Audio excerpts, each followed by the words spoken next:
మాజీ క్రికెటర్ అంబటి రాయుడు వైసీపీకి good bye చెప్పారు. పార్టీలో చేరిన 3 రోజులకే బయటకు వచ్చేశారు. వైసీపీ నుంచి బయటకు రావాలని నిర్ణయించుకున్నారు. కొంతకాలం రాజకీయాలకు దూరంగా ఉంటాను, త్వరలోనే పూర్తి వివరాలు వెల్లడిస్తా అని అంబటి రాయుడు ట్వీట్ చేశారు. అంబటి గురువారం పార్టీలో చేరారు.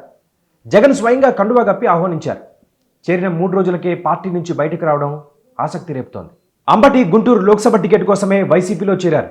గత 6 నెలలుగా నియోజకవర్గంలో విస్తృతంగా పర్యటిస్తున్నారు. అయితే వైసీపీ ఆయనకు టికెట్ విషయంలో హామీ ఇవ్వడం లేదు.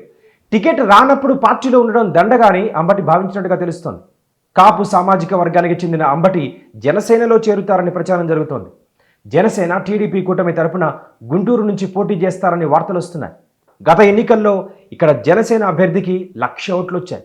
దీంతో కాపు వర్గం అంబటి వైపే మొగ్గు చూపే అవకాశం ఉంది. అంబటి రాయుడికి టీడీపీ వెంటనే ఆహ్వానం పంపింది. వైఎస్ జగన్ లాంటి దుర్మార్గుడితో కలిసి పొలిటికల్ ఇన్నింగ్స్ ఆడనందుకు మాకు సంతోషంగా ఉంది, మీ భవిష్యత్తు ప్రయత్నాలు ఫలించాలని కోరుతున్నామని ట్వీట్ చేసింది.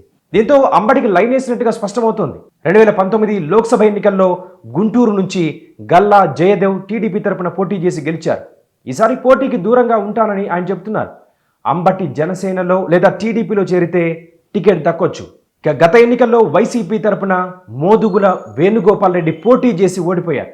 ఈసారి ఆయన సత్తెనపల్లి నుంచి అసెంబ్లీకి పోటీ చేసే అవకాశం కనిపిస్తోంది.